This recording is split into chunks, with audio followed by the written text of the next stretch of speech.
Hey, I'm Tony. I'm Craig. And we're coming to you from the corner of a pub.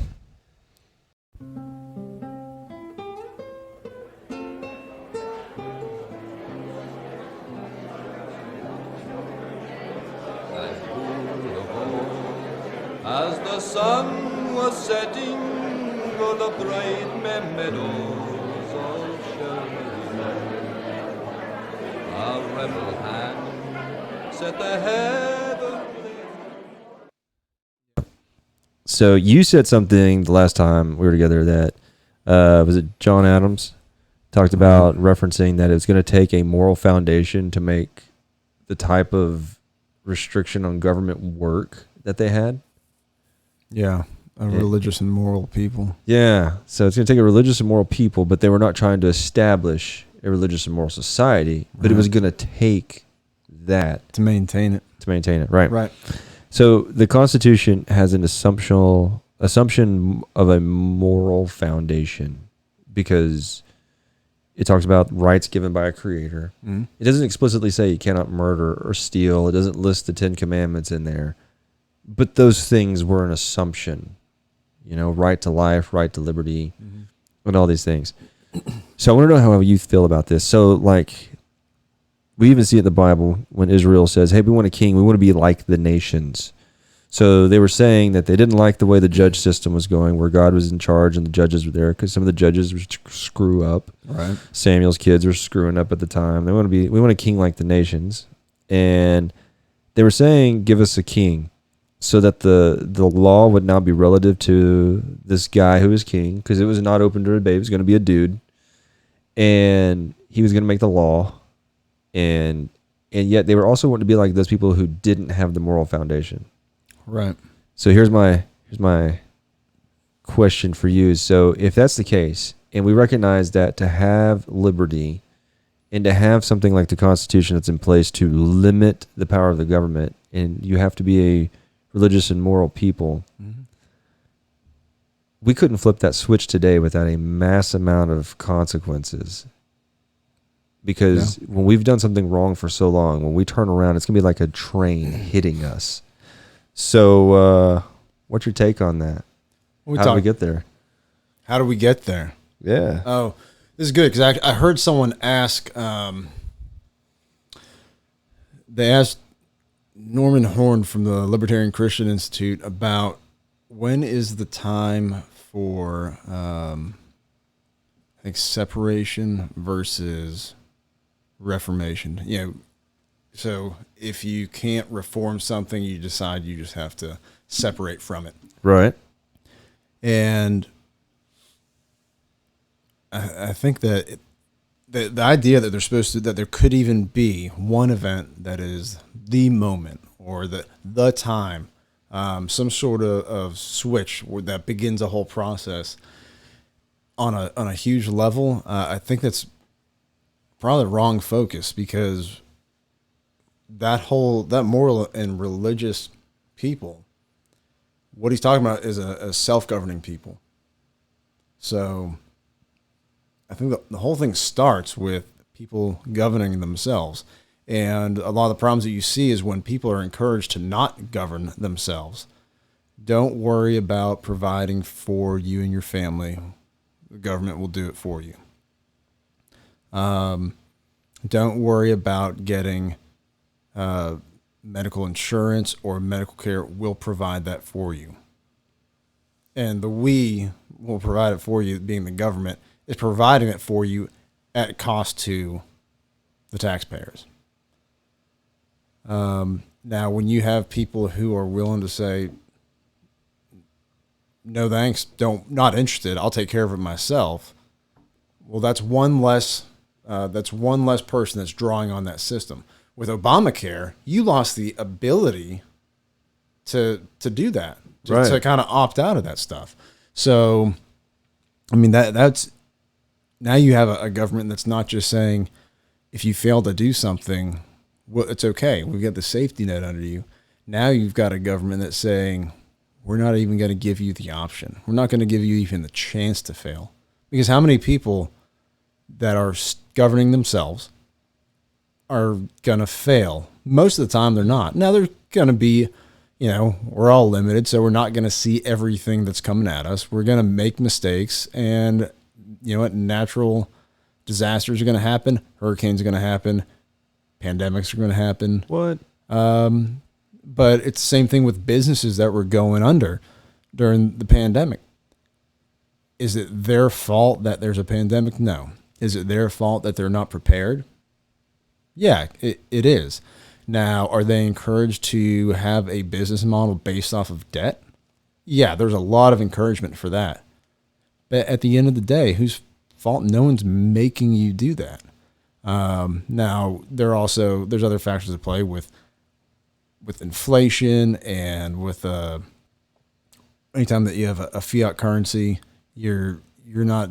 It's harder to predict the future. It's harder to plan for the future because you never know how far the government's going to go, how far they're going to take this thing off the rails, and when they're going to do it. That stuff's very difficult for people to predict and then plan accordingly. Right. So as far as the consequences that are built into something like that, well, we talked about this before. Yeah, it's that train load that's going to hit us if we start to do what we should do. Okay, but what's the alternative? Continue to do wrong? Like if you know that that's right and that's what we should have been doing the whole time, do you just say, well, we're going to continue to do something different, and then maybe one day we'll get where we should be? That's not what got you. It's not going to get you there. It's going to keep digging the ditch. It's going to keep digging the hole that you're off in.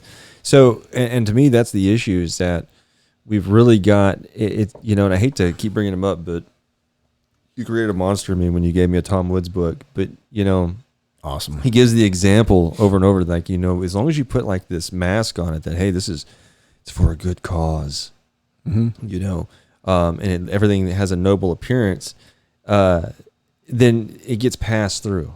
It just gets forced upon everybody because, or they can just continue to reintroduce it until there's enough money in there that it goes through.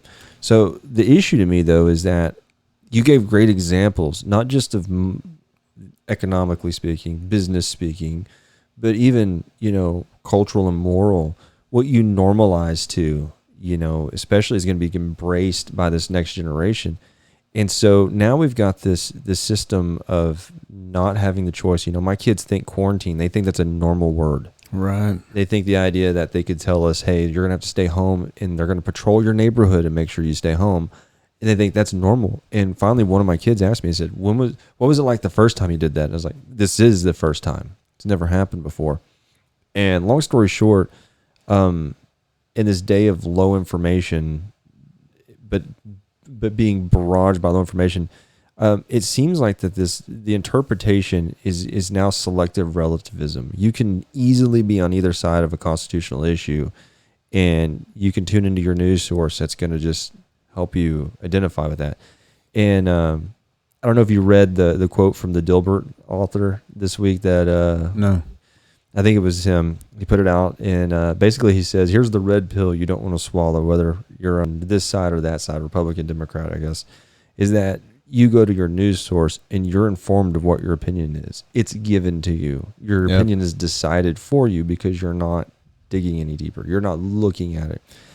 So now, instead of people wanting liberty, people want to, I can't tell you how many times people said, hey, I'm okay with giving this up because now I'm safe. Safe from what? Safe from who? And for how long?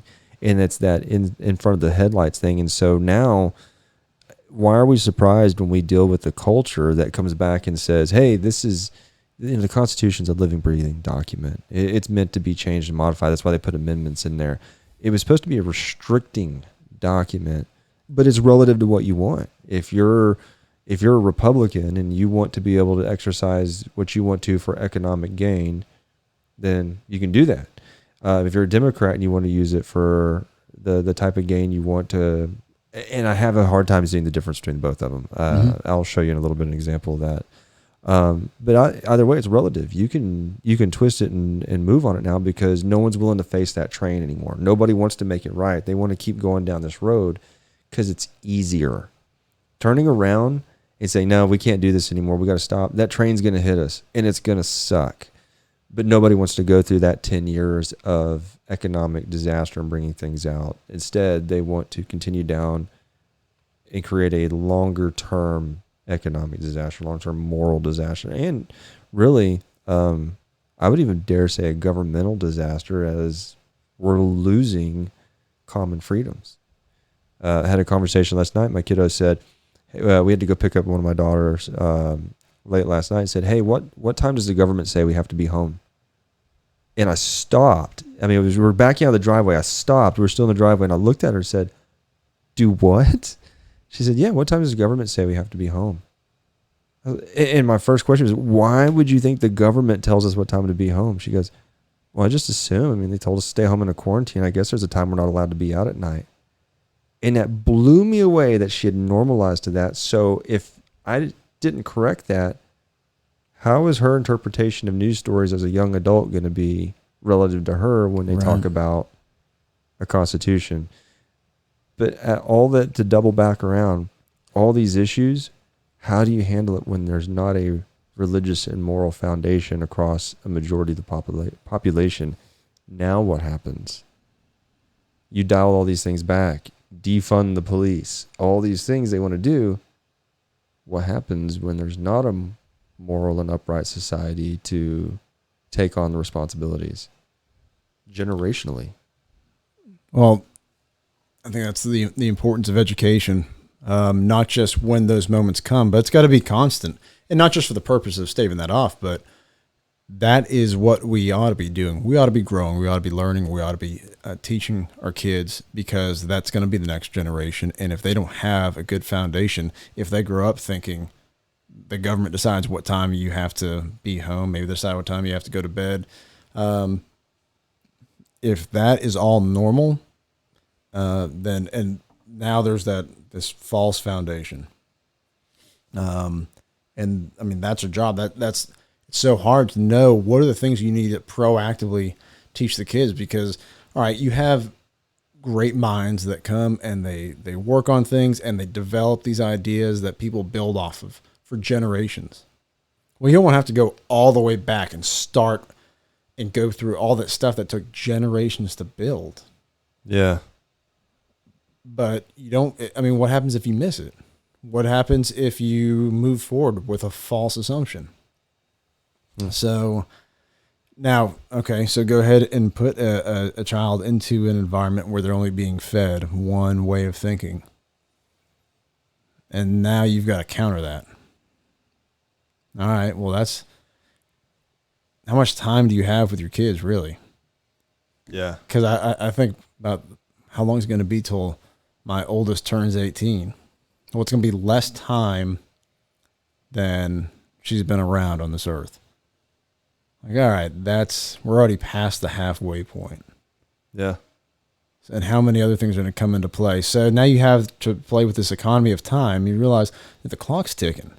So wasting time? No. I mean, there's obviously, relax, enjoy life, teach the kids to enjoy life, because otherwise, it gets dry and it seems meaningless.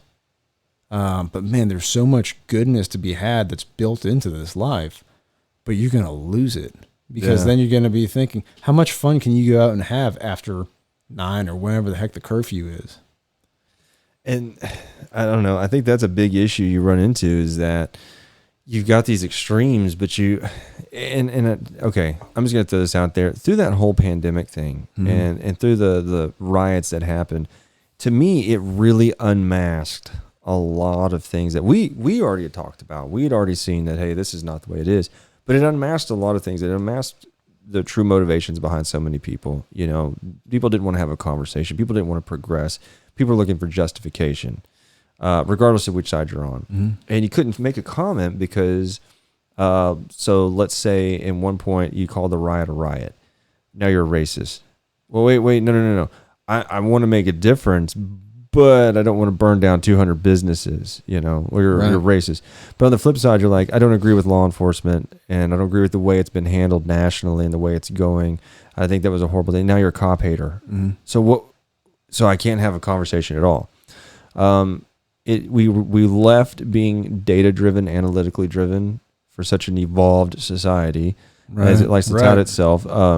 Completely left that. So the majority of things that were done through the pandemic and following riots were completely contrary to what data actually says, what information actually says, and there was no conversation. It was stifled, and through the extremes, the last unmasking was not only both of those sides, but people. The American people were unmasked on who actually was going to be an independent thinker and look into things themselves, or we're going to simply follow their Facebook feed. Because again, depending on where I'm at morally, I can find a news outlet or a social outlet or anything that completely becomes my echo chamber. I'm going to meet people that justify that.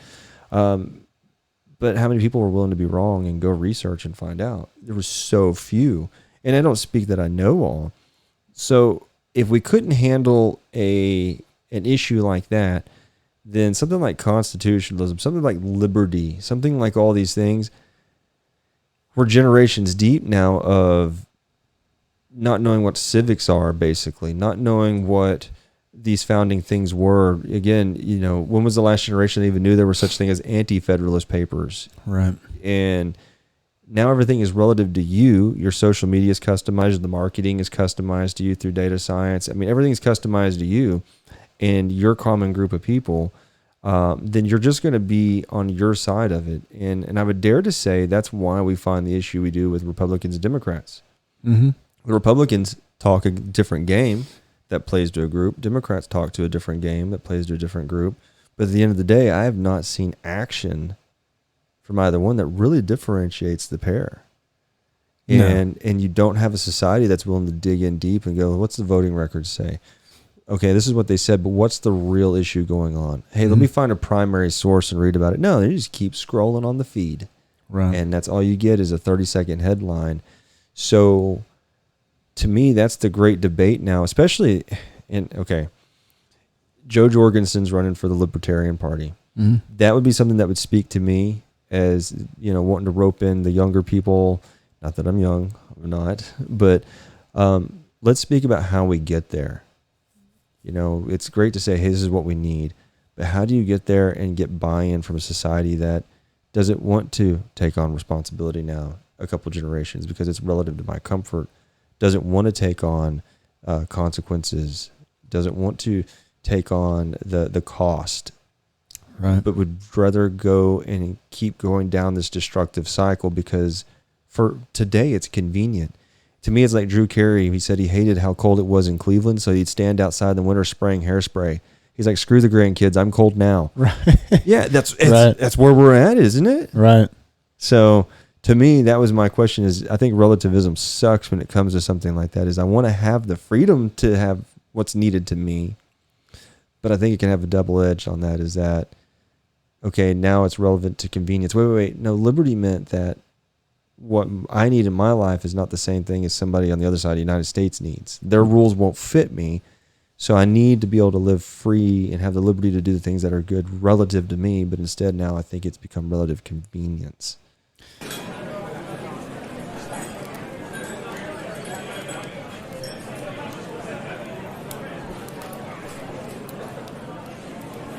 So yeah, I don't know. That's where I got that from. I'm fine with that. Sorry, dude. It reminds me of that episode of The Office or Diversity Day. Yes. You seen that one? Oh my gosh, it's horribly hilarious. And you need to, I wonder if you could get away with doing that episode today. See, you got to watch it now before they ban that forever. I've seen it. Oh, they took it off. No, I'm sorry. How long ago was that? Oh, God, that's like the first or second season. That was the first season. It was like the second or third episode, I think. So when did The Office originally air? I don't know. It's got to be like a decade ago. Oh, wow. Or more. Yeah, I don't know if you could do that today. No. Tropic Thunder? I don't think you could make Tropic Thunder today. No. Oh my gosh. Now there's just a series of movies I'm looking at going, no, you couldn't do that. There's some... Blazing Saddles. No, you couldn't do Blazing Saddles. Was it John Cleese? They were showing he was talking about political correctness, and there was an episode of some show I think he was on that got removed. Oh, wow. Yeah. Yeah. And where he's just pretty much ripping on everyone. And, Yeah. I think that's why Mel Brooks got away from it. It's like, you're going to tell an older Jewish guy that he doesn't know what it's like to be the victim of racism? Yeah. Yeah, come on. Right. Well, it's like Seinfeld, Cleese, they won't go do the universities because you can't. You can't do it without offending, 100 people. Well, now they just cancel you. Yeah. Well, okay.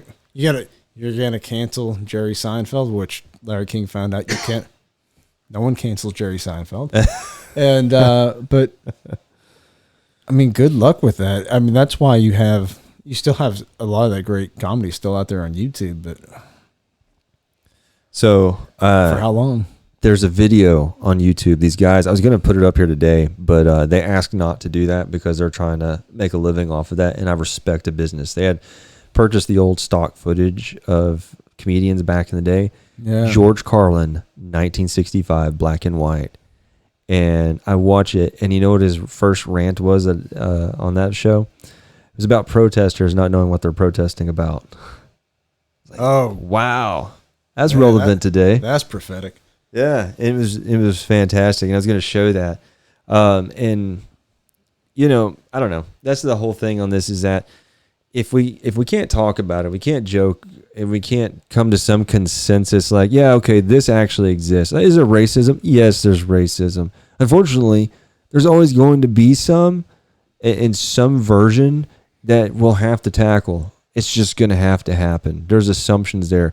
We were at at JFK, and I took a family member of mine who'd never been out in front of a lot of those cultures, had no idea what they were doing, was completely offensive at that moment until I pulled them to the side and said, hey, that is offensive. You can't do that. You're actually mocking something they do as part of worship. Oh, I didn't know that. Okay. We gotta address it. You don't know what you don't know. And did they want to continue to do that? No, they immediately were like, I feel horrible. I didn't know. Right. And so all that to say this is that pulling everything down and stifling any kind of creativity or laughing at the irony of the fact that the government's like, or hey, Hollywood's going to tell us how to be moralistic. That's a good, I don't even know if that's a word, but it is now. It is now. I used it in a sentence. To me, that's just crazy that, okay, so thank you for telling me that I need to make good decisions, because I wasn't going to do it without your help ripping down my freedoms and telling me that I had to wear a seatbelt. Yeah, let's get back to that before you were so rudely interrupted. No. Your point you were making with the seatbelt, you were just going on that. The government do they have to tell you? No. You do it anyhow? Yes. Why? Why would anyone ever do such a thing? Yeah, I think I'm going to do what's best for me and my family. Mm-hmm. And they're like, well, what if somebody doesn't? What if they don't? Right. I'm sorry. What if they don't? By the way, it's a concept. I'm not very Republican or Democrat, because I'm neither. Because I disagree with the fact that gun control is going to save the world. I also don't want guns floating around where every hoodlum in the street has one, and they're like, well, we're gonna burden you with new rules and how to do all that. Cool. Well, I tell you what, let's just start this first. Why don't we outlaw murder and see how that goes first? Right. Oh, we did that. Didn't work. Why don't we just outlaw, like, I don't know, like driving drunk? Let's see. Has that? Oh, dang. Let's try another one. Let's outlaw. So you're telling me the more laws we make, you're going to fix everything? No, you're not. You're going to burden a people to a point that you just, I couldn't imagine any American being able to tell you what the laws are of this land anymore. No. Oh, for sure. And then you have people like Abbott, who gives an order about salons and barbershops being closed, and then they arrest the lady. Well, I didn't think you were going to arrest anyone on it. What? You're the governor. You gave an order. Yeah. So now who's getting burned with it? Was she violating anyone's rights? Was she harming someone? No. And it's kind of like you used that before we talked about it. Was it the barber in Michigan? Yeah. Who already was taking in, like, going above and beyond CDC best practices, the way you made it sound. Right. But, well, we got to shut him down. Why? He's doing a better job than you can get together in your typo-laden memo out on how we should be safe. Well, he offended the governor, and her feelings are more important. She has more value to her than the common man. But see, going back to what you said on this, you know, we're talking about a moral issue. We're talking about the fact that I don't have to be legislated to do what's right. I really feel like there's a mentality in America that, so the majority of people, we've moved away from a republic mentality. It's a democracy mentality, and it's heading to a democratic oligarchy if we're not already getting there. I guess where I'm going with this is that I think there's a mentality that the greater the population should be able to set the rules. I would argue that I would argue against that as a geographical spread, okay? Mm-hmm. Because if you look at the amount of geographic percentage most of the population lives in, it's a tiny fraction. Right. And so how do you have any clue what's going on in the rest of the geography of this nation? And then to tell me that you're telling me to do what's right, I'm pretty sure I'm going to go above and beyond what the government tells me. Not only did they tell me to wear a seatbelt, I actually went and shopped when we had our first baby, the safest car seat I could find. Yeah. Oh, yeah. There's no law that says you have to go out and shop the safest car seat you can find. Why in the world would I do that then? The government didn't tell me to do it. Right. I don't need somebody to tell me how to do that, but I also come from a moral foundation. I accept responsibility. And I think that's going to be an issue we have to deal with is all these issues we see of degradation of society and people just buying into the narrative of their news channel they watch or their hype channel. I don't even call them news channels anymore. They're happening in these massively populated urban areas most of the time. And I hate to say this, but I've worked in both major cities and rural areas, and I've never had an issue with it in a rural area. Yeah. Now, again, is there racism there? Yeah. There's really these cool groups already trying to tackle that in those areas that are not the government. It's like these really cool community initiatives and churches and things working together trying to tackle that. Wow, isn't that crazy? Yeah. And you tend to get a little bit more success with things like that when it's not brought on you by force. Because when you start using force to bring things upon people, it's that knee-jerk reaction of, well, I don't want to, you can't make me.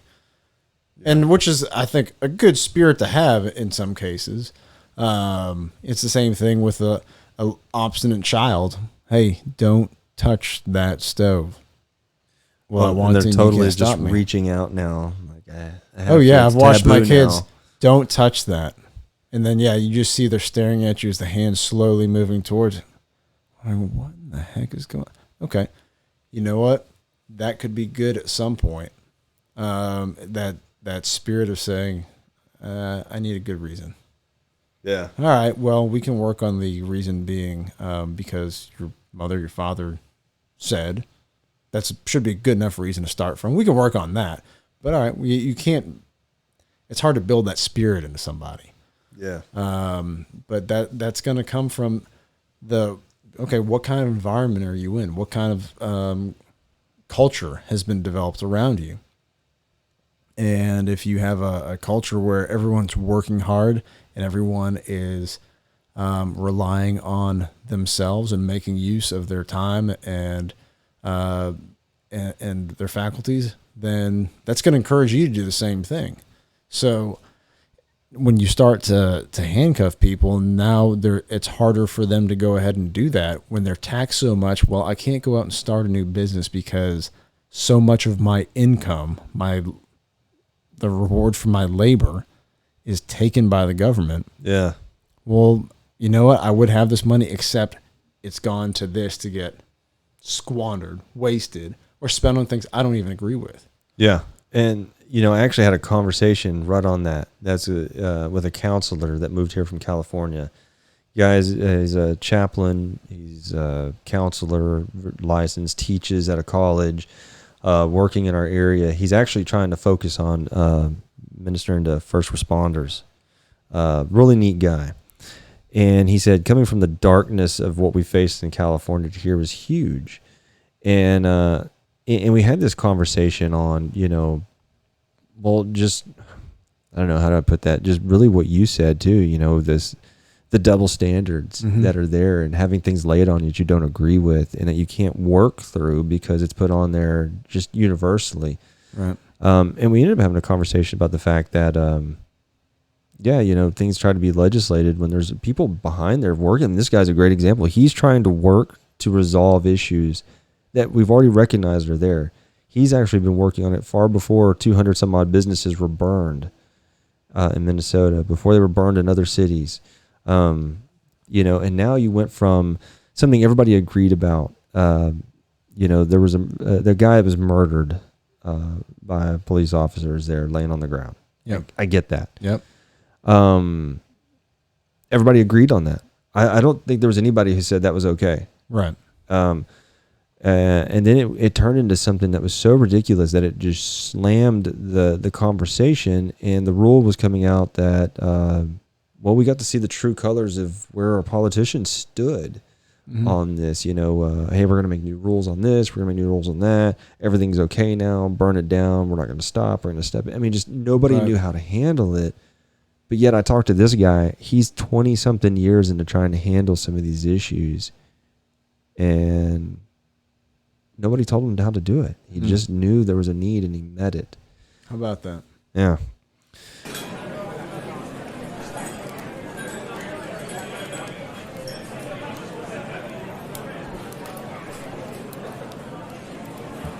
Yeah. And I think people do underestimate their ability to affect things, but not in the sense of a keyboard warrior, but as far as what you do. I mean, if you know 100 people and each one of them knows 100 people, okay, well, and each one of them knows 100, man, you see, you're just a few people removed from million, billion. I mean, okay.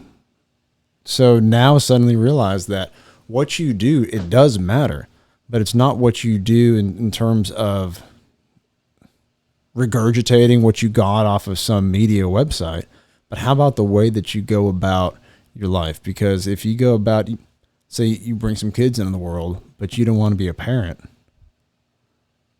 Okay. What is that individual going to do as they grow? The resentment, the bitterness that's going to grow up in them. I mean, that's just one little example of something significant that you can do well or do poorly, and it's going to have a big ripple effect.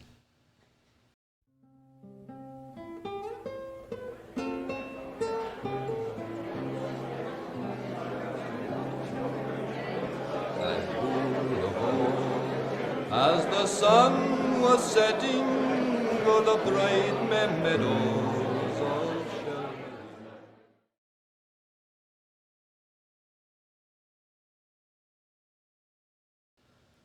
Oh, absolutely. So I guess that kind of transitions me to another thought here. So, okay. Do you wear a seatbelt today? Yeah. Did you do it because the law said so? No. No, see, I wear a seatbelt because I don't want to become a meat missile when some distracted teenage driver playing on their cell phone careens into me. But now you've got people saying, hey, we're trying to make you make morally right decisions, so we're making more laws. Why'd the teenager have to be a female? Huh?